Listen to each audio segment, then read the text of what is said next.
हमारा ही एक देश ऐसा है जिस देश में जब कोई आफत आता है तो उस आफत को लड़ने के लिए गरीब मजदूर किसान का बेटा सड़कों पर होता है, लेकिन जब पैकेज देने की बात होती है तो पूंजीपतियों को दिया जाता है। आज ही जो 20 लाख करोड़ का जो जुमला दे दिए फ्री हमको, हम गरीब लोगों को, उसमें से 1 रुपया किसी को दिए ही है ना देने वाले। अगर आप दे भी रहे हैं तो कर्जा दे रहे हैं, कौन सा एहसान कर। कर्जा भी किसको दे रहे हैं? रोड पर चलने वाले को, फुटपाथ पर सोने वाले को, जिनके पास कुछ नहीं है उसको दे रहे हैं, जिसके पास मकान नहीं है उसको दे रहे हैं आप कर्जा। नहीं, आप कर्जा उसको दे रहे हैं जिसका रिटर्न भरा जाता है, जो 2 पैसा का कारोबार करता है और वो भी कमाएगा तो आपको देगा। लेकिन आप गरीब जनता को क्या दे रहे हैं? ठग रहे हैं। और ये प्रेम पत्र लिख करके भेज रहे हैं। क्या प्रेम पत्र जो भेज रहे हैं प्रधानमंत्री जी, उसको वो गरीब आदमी जिसके घर में रोटी नहीं है, जिसके घर में राशन नहीं है, जिसके पाँव में छाला पड़ा हुआ है, वो लेटरवा को लेके पानी में घोल के पी लेगा तो भूख मिट जाएगा क्या? उनके पाँव का दर्द खत्म हो जाएगा क्या? जो दर्द दिए हैं वो दर्द ऐसे खत्म नहीं होगा। और हम हिंदुस्तानी तभी खुशहाल हो सकते हैं जब हर हिंदुस्तान के चेहरे पर हम मुस्कान देख लेंगे। लेकिन ये बताइए कितना जालिम है ये, कितना बेदर्द है ये लोग कि एक तरफ हमारे हिंदुस्तान का 70% आवाम 2 वक्त की रोटी के लिए जूझ रहा है, 2 वक्त की रोटी के लिए जूझ रहा है, पैदल चल करके उसके पाँव में छाले पड़ रहे हैं इनकी गलत नीतियों की वजह से। और ये अभी भी चुनावी मूडने में है, अभी ये चुनाव की तैयारी में लग रहे हैं। शर्म से डूब मरना चाहिए ऐसे नेताओं को, ऐसे राजनीतिज्ञों को कि लाश के ऊपर राजनीति। नमस्कार दोस्तों, एक बार फिर से आप सभी का स्वागत है DS4 न्यूज़ में। और आज हम आ पहुंचे हैं मनमोहन गामा जी के पास में, और जो कि यहां से अध्यक्ष हैं साहिबाबाद के। और इनसे हम लगातार जानने की कोशिश करते रहे हैं कि जिस तरीके से भाजपा के जो प्रचार प्रसार करने वाले जो गोदी मीडिया है और उनके साथ में जो IT डिपार्टमेंट से जुड़े हुए लोग हैं, उनको जो लगातार जो प्रोपेगेंडा फैलता रहा है, उनसे जो सच्चाई है लगातार इनसे हम जानने की कोशिश करते रहे हैं। फिलहाल अभी पे जो भाजपा की जो सरकार है वो अभी 6 साल जो मोदी जी के कार्यकाल को एक अलग से प्रतिक्रिया देते हुए गिनवाते हुए सामने आ रही है कि बहुत साल हमने जो कार्य किया है, जो 6 साल हमने बहुत अच्छा कार्य किया है, और मोदी जी का जो 6 साल है वो वाकई में बेमिसाल है। उसी चीज़ पे हम बातचीत करने के लिए आज हम आए थे इनके पास में, और हमने तमाम मुद्दों की भी जानकारी लेने की कोशिश करी यहाँ से। और साथ ही साथ में जो भाजपा से जुड़े हुए लोग हैं, किस तरीके से गलत प्रोपेगेंडा दिखा करके लोगों को गुमराह करने का काम करती रही है, उसको लेकर के आज हम बातचीत करने की कोशिश करते रहे हैं। आप इनमें 6 साल बेमिसाल को कैसे देखते हैं? 6 साल ढक के 3 पात, ढक के 3 पात। गांव में एक कहावत है कि जब कोई किसी काम का ना हो तो उसको ढक का 3 पात कह दो। आई मोदी जी 2014 से जब से आए हैं, आने से पहले जो जनता को ठगने का काम की, एक जादूगर होता है ना, लुटेरा जो होता है जादूगर, ले ये हो गया वो हो गया, एकदम रुमाल से कुछ निकाल देना, कभी कुछ कर देना, ऐसा करके जो ही जनता को तो ठग लिए। तुमको अच्छा दिन देंगे, महंगाई ख़त्म करेंगे, बेरोजगारी ख़त्म करेंगे, भ्रष्टाचार ख़त्म करेंगे, ये फलाना करेंगे, ढिमका करेंगे। करने के नाम पर तो कुछ किए नहीं। अब जैसे मान लीजिए ये उपलब्धि गिना रहे हैं, भगवान राम जी के जन्मभूमि का जो मामला है, क्या वो भाजपा ने करा है? हम पूछना चाहते हैं उनसे। अगर उनमें दम था तो वो करवा देते। जैसे 3 तलाक बिल में ये अपना अमेंडमेंट लाए थे ना भाई, कानून जो संसद में जो पावर है उसका इस्तेमाल किया ही, लेकिन इनमें दम नहीं था कि अयोध्या वाले मसले को ही हाथ लगा दे। अयोध्या का जो मसला है वो माननीय उच्च न्यायालय का निर्णय है। माननीय उच्च न्यायालय के निर्णय का जो है हिंदुस्तान की आवाम, चाहे वो किसी भी बिरादरी का हो, हिंदू मुस्लिम सिख ईसाई, अमन चैन पसंद लोग हैं, और उन्होंने माननीय उच्च न्यायालय के आदेश का पालन किया। और आज अयोध्या में अगर भगवान राम का भव्य मंदिर बन रहा है तो उसमें केंद्र सरकार का कोई योगदान नहीं है। केंद्र सरकार एज ए नौकर कह लें आप, सुप्रीम कोर्ट के आदेश के पालन करने वाले हैं। जो सुप्रीम कोर्ट ने आदेश दिया है उसका पालन करना इनका काम है, वो कर रहे हैं। तो राम मंदिर इनका दिन नहीं है। उसके बाद कह लीजिए आप, अब जैसे CAA कितना बड़ा मुद्दा बना, हिंदुस्तान हमारा जल रहा था, धधक रहा था, भाई भाई को मारने के लिए एकदम बेचैन हो गया था, ऐसा माहौल खड़ा कर दिया गया। चुनाव में देखबे किया कि किस तरीके का भाषा का प्रयोग भाजपा के लोग किए कि हिंदुस्तान पाकिस्तान का मैच हो रहा है। लेकिन जब वही कोर्ट जब हस्तक्षेप करता है उसके विधायक के नाम से, तो उसका तबादला हो जाता है। ये है उनका उपलब्धि। 6 साल में उपलब्धि है कि हमरे जो आज तक CBI आपस में नहीं टकराया, वो है उपलब्धि की मोदी जी के सरकार में जो है CBI का भी पोल खुल गया कि भैया पक्का पॉकेट में चल के ही चलने वाला ये एगो संस्था है। जैसे प्रधानमंत्री घुमाएगा वैसे ही संस्था घूमेगा। अब रहा बात जी भाई जी क्या कहते हैं ये सीए हो, अब नोटबंदी देख लीजिए। नोटबंदी अपना आपके बहुत बड़ा उपलब्धि बताते हैं, लेकिन नोटबंदी से कौन मरा, लाइन में कौन लगा? लाइन में लगा गरीब आदमी। अब मोदी जी की माँ अगर लगा है तो वो एज ए नौटंकी था। वो नोटबंदी फेल हुआ, सारा अर्थव्यवस्था चौपट हो गया। आज देख रहे हैं कि कॉरपोरेट जगत का क्या हाल है। आप देख रहे हैं कि जितना भी क्या कहते हैं बिल्डिंग बनाने वाला जो बिल्डर लोग हैं, इनकी क्या स्थिति हो गया है। अच्छा मनमोहन जी, एक सवाल और उठता है कि जब ये अपनी अर्थव्यवस्था जब इस समय पे अपनी चरमरा चुकी है और इस समय पे अपनी ये कामयाबी गिना रहे हैं, तो इस समय पे कामयाबी गिनाने का मतलब क्या है और मकसद क्या अपनाना दिखा रहे हैं और जनता के सामने बताना क्या चाह रहे हैं? देखिए, बड़ा दर्द होता है क्या कि हम सब हिंदुस्तानी हैं और हम हिंदुस्तानी तभी खुशहाल हो सकते हैं जब हर हिंदुस्तान के चेहरे पर हम मुस्कान देख लेंगे।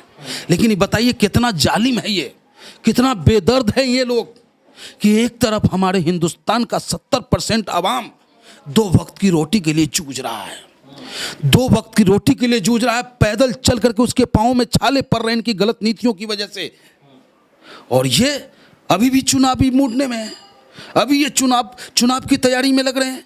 शर्म से डूब मरना चाहिए ऐसे नेताओं को, ऐसे राजनीतिज्ञों को कि लाश के ऊपर राजनीति करते हो। आज हमारे देश का आवाम जो है किट नहीं है, डॉक्टर हमारा पीपी किट के लिए लड़ रहा है और ये प्रेम पत्र लिख करके भेज रहे हैं। क्या प्रेम पत्र जो भेज रहे हैं प्रधानमंत्री जी, उसको वो गरीब आदमी जिसके घर में रोटी नहीं है, जिसके घर में राशन नहीं है, जिसके पाँव में छाला पड़ा हुआ है, वो लेटरवा को लेके पानी में घोल के पी लेगा तो भूख मिट जाएगा क्या? उनके पाँव का दर्द खत्म हो जाएगा क्या? जो दर्द दिए हैं वो दर्द ऐसे खत्म नहीं होगा।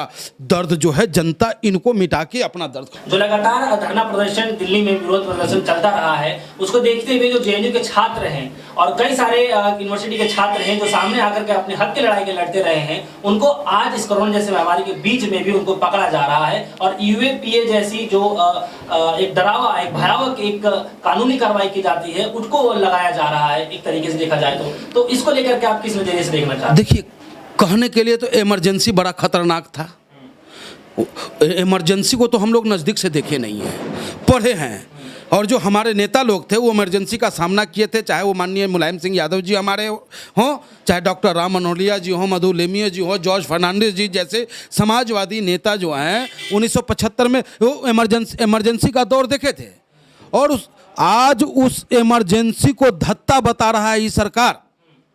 इमरजेंसी से भी बड़ा इमरजेंसी आज के डेट में हमारे हिंदुस्तान में लागू है। देखिए, कौन बोलेगा भाई सरकार के खिलाफ? सरकार को सही और गलत का जो रास्ता बता सकता है वो शिक्षित वर्ग बता सकता है। अगर अंग्रेज के खिलाफ भी आंदोलन करने का बारी आया और जान देने की बारी आया तो छात्र ही सबसे आगे था, क्योंकि छात्र हमारे देश का भविष्य है। उसके कंधा पर हमारे देश का जो है ना बोझ है। उसको ये पता है कि सरकार कौन सा निर्णय ले रहा है जिससे भविष्य में हमारे हिंदुस्तान के भविष्य को नुकसान पहुंचेगा, और उसका वो विरोध करता है। वो उसका अधिकार है। लोकतंत्र में ये हमारा अधिकार है कि मैं सरकार की गलत नीतियों का विरोध करूं, लेकिन इस सरकार जो है जालिम सरकार है। जो भी इस सरकार के खिलाफ बोलेगा उसके खिलाफ ये कार्रवाई करेगा। लेकिन ये भूल गए हैं कि भाई आप जिस हिंदुस्तान में राज कर रहे हैं ना, ये हिंदुस्तान भगत सिंह की जननी है, चंद्रशेखर आज़ाद की जननी है। आपके दबाने से न छात्र दबने वाला है, न दलित दबने वाला है, न हिंदुस्तान की आवाम दबने वाला है। आपको करारा जवाब देगा यही हिंदुस्तान की आवाम। आपको क्या लगता है कि जिस तरीके से छात्रों के साथ में जो स्टूडेंट है उनके साथ में जो दुर्व्यवहार किया जा रहा है वो सबके सामने है? जब हमने देखा सब पूरा जलकर की जब हम बात करते हैं तो उनके हाथों में जब कलम है और वो अपने हक की लड़ाई लड़ने के लिए सामने आती है, और वही जब हम देखते हैं कि जब वो अपने हक की लड़ाई के सामने आती है तो काफी सारे ऐसे लोग भी हैं जो फायरिंग करते हैं, लगातार वहाँ फायरिंग करते हैं, तो उनको बेल मिल जाती है, वही सब पूरा जलकर को जेल हो जाती है। तो आखिर किस तरीके से आप देखते हैं कि छात्रों से डर गई है सरकार? बिल्कुल डरी पड़ी है छात्रों से, क्योंकि छात्र ईंट से ईंट बजा देगा इनका। और देखिए, ये तो कहने के लिए है कि जेएनयू का छात्र या एएमयू का छात्र, ये जो मीडिया दिखाती है, गोदी मीडिया, माफ़ कीजिएगा आप भी मीडिया से हैं, अगर आपको बुरा लगे तो हमको माफ़ कीजिएगा, लेकिन ये जो गोदी मीडिया है ना, जिनको ये खरीद रखे हैं, वो कुछ कॉलेजों को इंगित करते हैं, कुछ यूनिवर्सिटी को इंगित करते हैं। जबकि हिंदुस्तान में अगर 1000 कॉलेज है तो 1000 में 800 कॉलेज का स्टूडेंट, चाहे वो किसी भी धर्म में आस्था रखता हो, लेकिन वो सबसे पहले वो हिंदुस्तान के संविधान में आस्था रखता है, सबसे पहले वो हिंदुस्तान से प्यार करता है। और जब भी चाहे वो कोई भी सरकार रहा हो, चाहे इंदिरा जी का रहा हो, चाहे चंद्रशेखर जी का रहा हो, या आज मोदी जी का है, उसका विरोध गलत नीति होगा, छात्र विरोध करेगा, छात्र की अहम जिम्मेदारी बनता है। ये चाहे कितना ठोक देंगे भाई, कितना धारा लगाएंगे, सरकार बदलेगी, आने वाला समय जो है छात्रों का है और परिवर्तन होगा और वो सब आज़ाद होंगे और देश का बेहतर भविष्य। आपको क्या लगता है कि जिस तरीके से जो लॉकडाउन की वजह से जो ये जितने भी धरने प्रदर्शन थे सीएए एनपीआर एनआरसी को लेकर के सारे रुक गए हैं, आपको क्या लगता है कि जैसे लोगों को मौका मिलेगा वो फिर से अपनी हक की लड़ाई मांगने के लिए सामने आएंगे? लेकिन हम आपको बता दें, अभी लोग कहेगा कि फिर भविष्यवाणी कर रहा है, इस सरकार का नीति है। जब कोरोना आया हमारे हिंदुस्तान में, कैसे आया भाई? जिस दिन वो जमाती भाई हमारा आ रहा था इंडिया में जमात के लिए, अरे तो उससे उसी समय में ना कोरोना विदेश में था, चरम पर था कोरोना। काहे नहीं उसका क्वारंटाइन किया आप भाई? काहे नहीं उसको जांच किया आप? काहे उसको खुला छोड़ दिया आप? जितना डॉक्टर और नर्स और प्लम्बर सबको जो लेकर जो विदेश में हमारे काम करते थे, वो सब जो भाग के आए यहाँ, वो सबका काहे नहीं क्वारंटीन किया आप? उस टाइम में तो आप कोरोना बढ़ाने का काम किए, और आज वास्तविकता में आज हमारे देश को लॉकडाउन की आवश्यकता है, तो आप अपना अर्थव्यवस्था की दुहाई दे करके जो है जनता को मरने के लिए राम भरोसे छोड़ दिए हैं। जनता तो सब दिन कहबे किया है, मौसम दीन न दिन हत तुम समान रघुवीर, अस बिचारी रघुवंश मनी हर हूँ विषम भवपीर। जनता का तो कोई है ही नहीं है भगवान के अलावा, सब भगवाने पर भरोसा कर रहा है। इस सरकार से कोई उम्मीद नहीं है जनता को। एक आखिरी सवाल है मेरा आपसे मनमोहन जी, आपको क्या लगता है कि जिस तरीके से प्रधानमंत्री देश के नाम जो लेटर लिख रहे हैं उसमें ये कह रहे हैं कि अब हमें अपने पैरों पे खुद खड़ा होना होगा, आप इसको किस नजरिए से देखते हैं? जब मजदूर पलायन की बात की जाती है, जब पलायन कर रहे होते हैं यहाँ से, जो प्रवासी मजदूर होते हैं, वो अपने पैरों पे इतना खड़े हो जाते हैं कि घर तक पैदल चले जाते हैं, आप इसको किस नजरिए से देखते हैं? अब वही चाहते हैं ना कि इतना तू खड़ा हो जाओ कि पैदलों न चल सको, थोड़ा सहारा के लिए बैसाखी की जरूरत पड़े। हमारा ही एक देश ऐसा है जिस देश में जब कोई आफत आता है तो उस आफत को लड़ने के लिए गरीब मजदूर किसान का बेटा सड़कों पर होता है, लेकिन जब पैकेज देने की बात होती है तो पूंजीपतियों को दिया जाता है। आज ही जो 20 लाख करोड़ का जो जुमला दे दिए फ्री हमको, हम गरीब लोगों को, उसमें से 1 रुपया किसी को दिए ही ना देने वाले। अगर आप दे भी रहे हैं तो कर्जा दे रहे हैं, कौन सा एहसान कर? कर्जा भी किसको दे रहे हैं? रोड पर चलने वाले को, फुटपाथ पर सोने वाले को, जिनके पास कुछ नहीं है उसको दे रहे हैं, जिसके पास मकान नहीं है उसको दे रहे हैं आप कर्जा? नहीं, आप कर्जा उसको दे रहे हैं जिसका रिटर्न भरा जाता है, जो 2 पैसा का कारोबार करता है, और वो भी कमाएगा तो आपको देगा। लेकिन आप गरीब जनता को क्या दे रहे हैं? ठग रहे हैं।